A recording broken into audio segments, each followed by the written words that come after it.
אתם יודעים שיש בעולם התכנות מילה אחת שיש בעברית ואין לה כל כך תרגום באנגלית, וזאת המילה תוכנית. ההבדל בין תוכנית לתוכנה הוא קצת כמו מה שקורה כשאתם נסחפים לאי בודד. תחשבו על אחת הפעמים האחרונות שנתקעתם באי בודד באמצע לילה סוער. הדבר הראשון שאתם נוהגים לעשות זה בטח לאלתר איזשהו מחסה. מין משהו שבצד אחד שלו הוא גזע עץ ובצד השני זה פתרון עם עלים ומקלות, וזה בדרך עובד, וזה בטח הרבה יותר טוב מלשבת כך בגשם. ופה אנחנו מתחלקים לשני מקרים.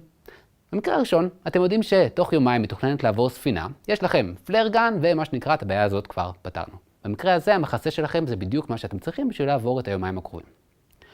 במקרה השני, אתם לא יודעים על ספינה שאמורה לעבור, ובעודכם משקשקים שם במחסה שלכם, אתם יודעים שהוא לא פתרון קבוע, ושמחר או מחרתיים תתחילו מחדש, והפעם תעשו את זה מסודר ותבנו בקתה. בואו נסחוט את האנלוגיה הזאת עד הסוף. מה יש בבקתה שאין במחסה מאולתר? דבר ראשון, הבקתה יותר יציבה. המחסה יקרוס אם נגיד תזינו לו כקלט רוח בכיוון ההפוך, והבקתה תחזיק. היא תחזיק עבור יותר מהמשתמשים ויותר מהמצבים. בבקתה גם יש תכנון לדברים שאתם יודעים שעשויים לבוא בהמשך. בטח מחר תלקטו גרגרים ובעוד חודש תכינו שולחן עבודה ואת הבקתה כבר תתכננו כך שיהיה לזה מקום. ואולי הכי משמעותי זה שבקתה היא יותר מזמינה. זה יותר חמים, יותר אסתטי, כיף חיים. והאנלוגיה עדיין מחזיקה, התוכנית היא מעולה בלילה הראשון, בלילה השני, אולי בשלישי, וכשאנחנו רוצים להפסיק להתקלב, אנחנו משקיעים קצת אנרגיה ובונים תוכנה.